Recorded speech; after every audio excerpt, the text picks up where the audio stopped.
Hello guys, good morning and welcome to Mahesh vlogs.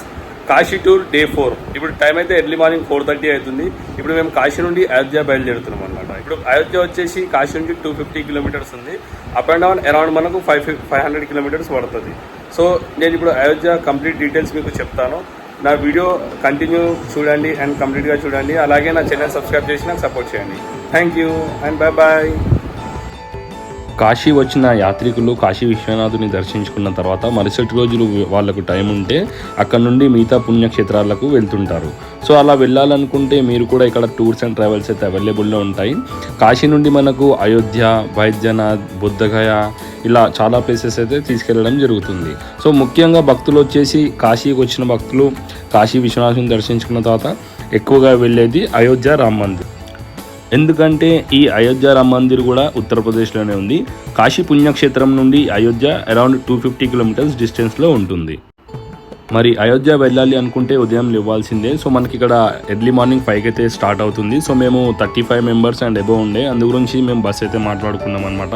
మనకు ఇక్కడ అయోధ్యలో ఏమేమి చూపించడం జరుగుతుందంటే మనకు సరియు నది స్నానం, హనుమాన్ గడి, రామ జన్మభూమి, సీతమ్మ వంటశాల, దశరథ్ భవన్ ఇట్లా ఇవన్నీ చూపించడం జరుగుతుంది మనకు అయోధ్యలో. మనము ఎంత ఎర్లీగా స్టార్ట్ అవుతే మనము అంత ఈజీగా మనమైతే రీచ్ అవుతాము. సో ఎంత ఎర్లీగా మనం రీచ్ అయ్యి దర్శనం చేసుకుంటే అంత ఎర్లీగా కూడా రిటర్న్ రావచ్చు మనం. సో లేట్ చేయకుండా ఇలా ప్లాన్ చేసినప్పుడు ఫాస్ట్గా రెడీ అయ్యి మనము బయలుదేరితే బాగుంటుంది. ఒకవేళ మీరు కాశీ టు అయోధ్య ట్రైన్లో వెళ్ళాలి అనుకుంటే everyday night Varanasi to Ayodhya Vande Bharat express కూడా ఉంది. ఇది నైట్ 9:55కి స్టార్ట్ అవుతుంది. జస్ట్ 3 hours జర్నీ ఉంటుంది. వందే భారత్ ఎక్స్ప్రెస్ కాకుండా ఇంకా వేరే ట్రైన్స్ కూడా అవైలబుల్లో ఉన్నాయి. హైదరాబాద్ టు అయోధ్య వెళ్ళాలి అనుకుంటే every Friday Yesvantpur Gorakhpur train అవైలబుల్లో ఉంది. ఇది కాశీగూడ స్టేషన్ నుండి మార్నింగ్ ఎర్లీగా స్టార్ట్ అయినాం కాబట్టి మేము మధ్యలో బ్రేక్ఫాస్ట్ కూడా చేసుకోవడం జరిగింది.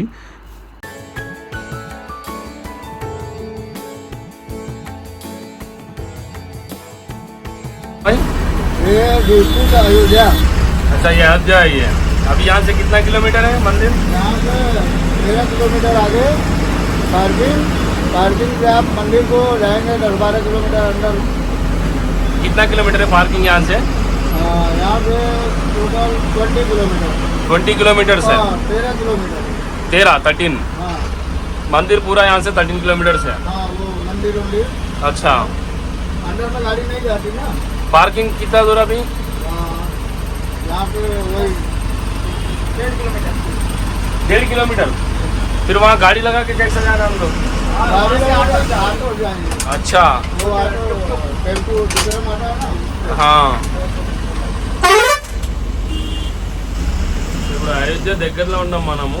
ఈ నుంచి 13 కిలోమీటర్స్ ఉంటుందంట. ట్రాఫిక్ అయితే చూడవచ్చు. చాలామంది భక్తులు అయితే వస్తున్నారు. ఇక్కడ ట్రాఫిక్ కూడా హెవీ ఉంది.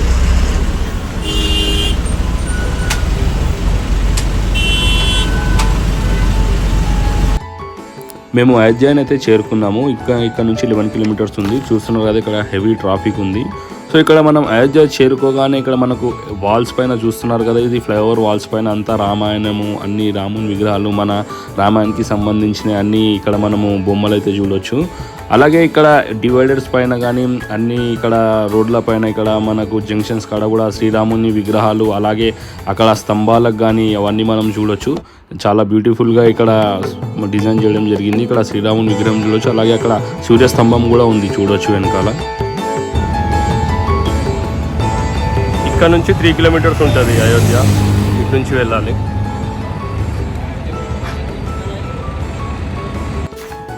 మనము పెద్ద వెహికల్లో వచ్చినట్టయితే టెంపో ట్రావెలర్ కానీ బస్సు కానీ ఈ ఏరియాలో మన వెహికల్ పార్క్ చేయాల్సి ఉంటుంది. ఎందుకంటే అక్కడ రోడ్స్ చిన్నగా ఉండడం వల్ల, అలాగే పార్కింగ్ స్పేస్ లేకపోవడం వల్ల హెవీ వెహికల్స్ వస్తే మాత్రం ఇక్కడనే పార్క్ చేసుకోవాలి. అదే కార్స్ అయితే మనము అక్కడ వరకు తీసుకొని వెళ్ళడానికి అవకాశం ఉంటుంది. సో మనం ఇక్కడ మన వెహికల్, ఈ హెవీ వెహికల్ అయితే ఇక్కడ పార్క్ చేసుకొని మనం ఇక్కడ నుంచి ఆటోస్ కానీ టోటోస్ కానీ ఉంటాయి అన్నమాట. టోటో, సో ఇక్కడ ఇవి చూస్తున్నారు కదా, ఇవి ఆటో కానీ టోటో కానీ ఉంటుంది. వీళ్ళు ఈచ్ పర్సన్కి 20 రూపీస్ ఛార్జ్ చేస్తారనమాట టెంపుల్ దగ్గరికి తీసుకెళ్ళడానికి. ఈ నుంచి టెంపుల్ వచ్చేసి ఒక 3 కిలోమీటర్స్ డిస్టెన్స్లో ఉంటుంది. ఇది జూన్ అయినా కానీ ఇక్కడ ఎండలు అయితే చాలా విపరీతంగా ఉన్నాయి. ఆల్మోస్ట్ ఒక 46-47 డిగ్రీస్ అయితే ఇక్కడ ఎండ ఉంది. చాలా ఎండ ఉంది ఇక్కడ. సో మీరు డిహైడ్రేట్ కాకుండా కొంచెం వాటర్ తీసుకుంటే బెటర్.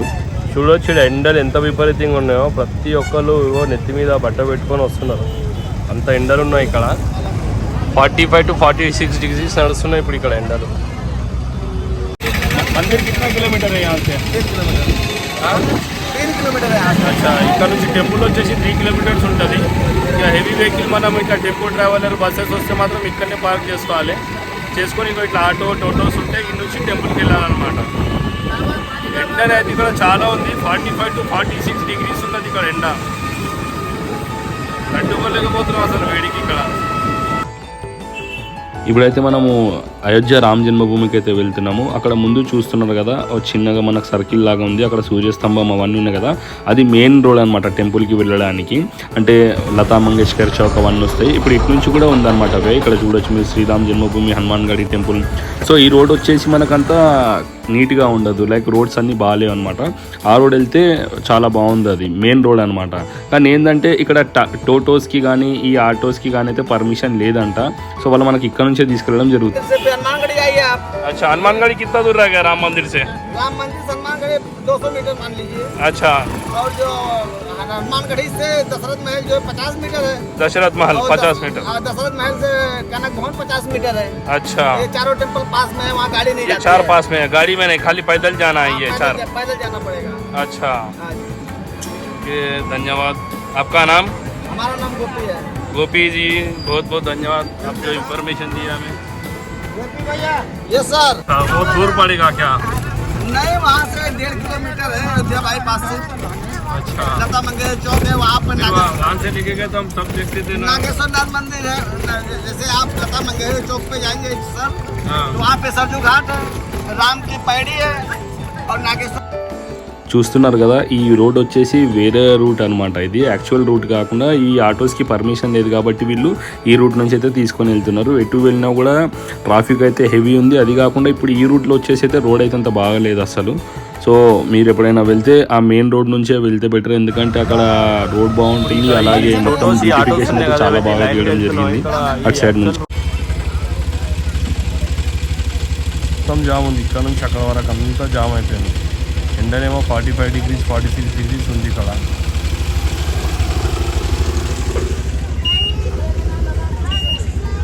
ఇది ఈ ఆటోలో ట్రైన్ కట్టినట్టుంది. లైన్గా చూస్తున్నారు కదా, ఇగో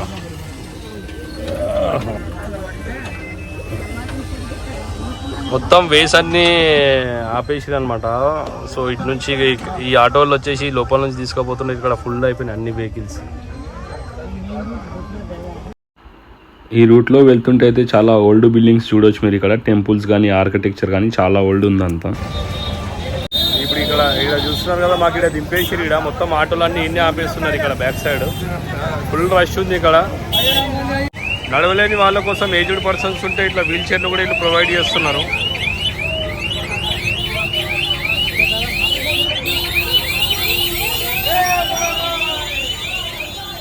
ఇప్పుడు ఇక్కడ నుంచి ఒక 1 కిలోమీటర్ ఉంటుందంట టెంపుల్. సో 1 కిలోమీటర్ నడవాలి.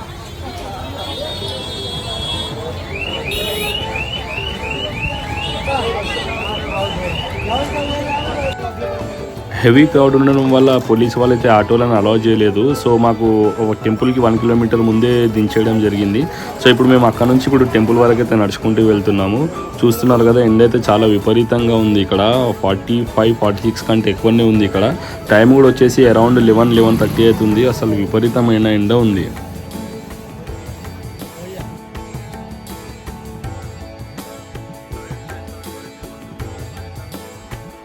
ఇప్పుడు మేమైతే మెయిన్ రూట్లోకి వచ్చేసినాం. చూస్తున్నారు కదా, ఇదే మెయిన్ రూట్ అనమాట టెంపుల్కి వెళ్ళడానికి, రామ జన్మభూమి.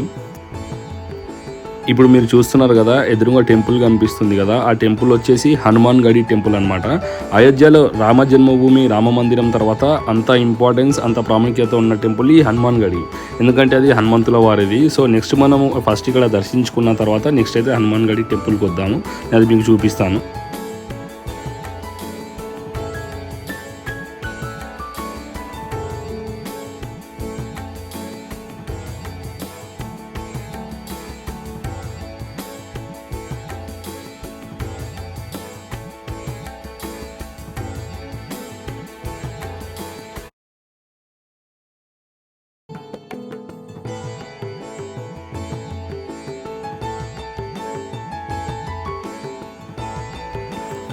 సో ఇప్పుడు ఇక్కడ మీరు చూస్తున్నారు కదా, అక్కడ సైన్ బోర్డ్ అయితే పెట్టడం జరిగింది, శ్రీరామ్ జన్మభూమి తీర్థక్షేత్ర అని.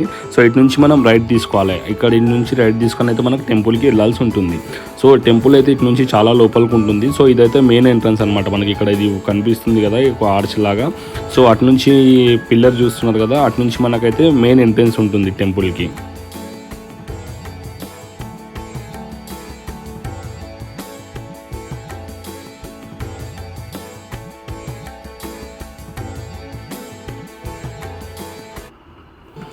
చూస్తున్నారు కదా, ఇది మెయిన్ టెంపుల్ ఎంట్రన్స్ అనమాట. మనం టెంపుల్కి ఇటు నుంచి అయితే లోపలికి వెళ్ళాల్సి ఉంటుంది. సో మనకు స్టార్టింగ్లోనైతే భారీ షెడ్ అయితే ఏర్పాటు చేయడం జరిగింది. అటు నుంచే మనకు లైన్లు అయితే స్టార్ట్ అవ్వడం జరుగుతుంది.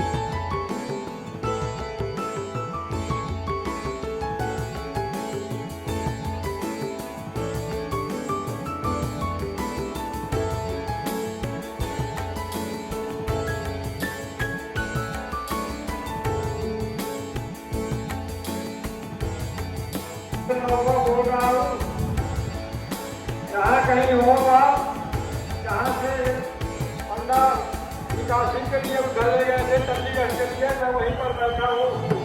धीरे धीरे आगे निकल रहा हूँ।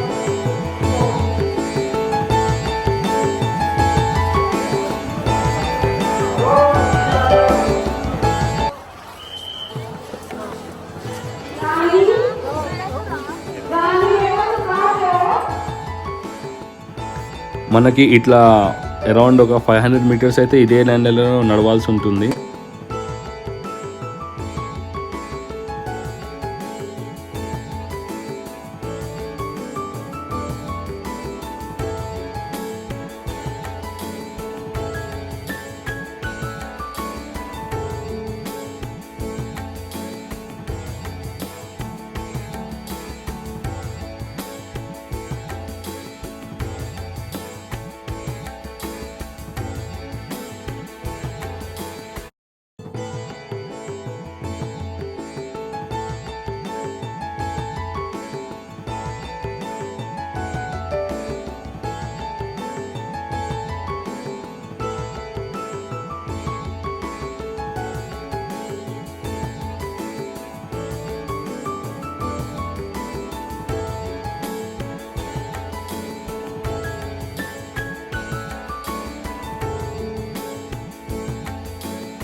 అంత దూరం నుంచి నడుచుకుంటూ వచ్చిన తర్వాత ఇక్కడ చూస్తున్నారు కదా, ఇది ఎంట్రన్స్ ఉంటుంది అనమాట. సో ఎంట్రన్స్కి ముందైతే ఇక్కడ మొత్తం చెక్ పాయింట్స్ ఉంటుంది. ఇక్కడ మన లగేజ్ కానీ అన్ని చెక్ చేయడం జరుగుతుంది. ఇక్కడ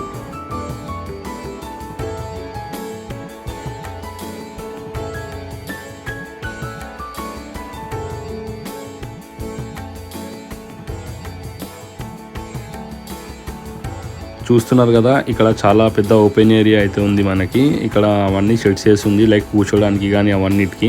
ఎందుకంటే ఇక్కడ మనము ఇక్కడ నుంచి ముందుకు వెళ్ళిన తర్వాత ఇక్కడ మన స్లీపర్స్ అన్నీ అక్కడ మనం వదిలేసి మళ్ళీ అక్కడ ముందుకు వెళ్తే మనకి సెల్ ఫోన్ డిపాజిట్స్ కానీ ఇంకా వేరే ఏమన్నా లగేజ్ ఉంటే అక్కడ డిపాజిట్ చేయాల్సి ఉంటుంది.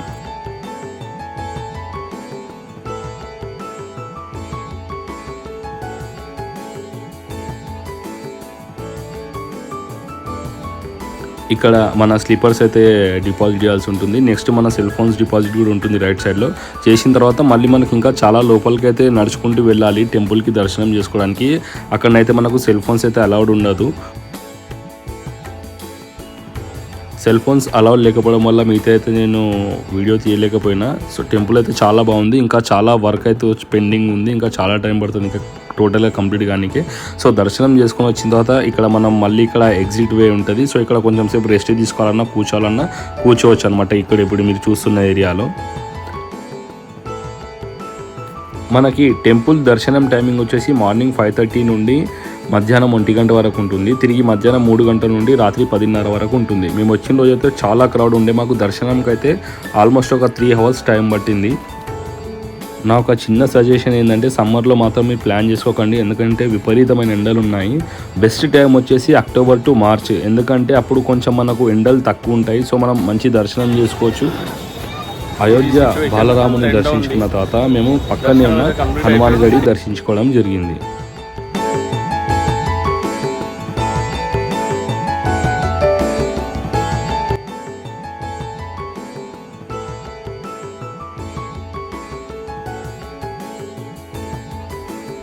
చూస్తున్నారు కదా, కాశీ టూర్ డే 4లో మేము అయోధ్య రామ మందిరం అయితే దర్శించుకోవడం జరిగింది. సో మీరు కూడా కాశీ వచ్చినప్పుడు తప్పకుండా అయోధ్య దర్శించుకోవడానికి మీరు ప్లాన్ చేసుకోండి. నా వీడియో అయితే మీకు నచ్చిందని ఆశిస్తున్నాను. మరి ఇంకెందుకు లేట్, మరి వెంటనే నా ఛానల్ సబ్స్క్రైబ్ చేసి పక్కనే ఉన్న బెల్ ఐకాన్ ప్రెస్ చేయండి. అలాగే లైక్ చేయండి, షేర్ చేయండి. Thank you.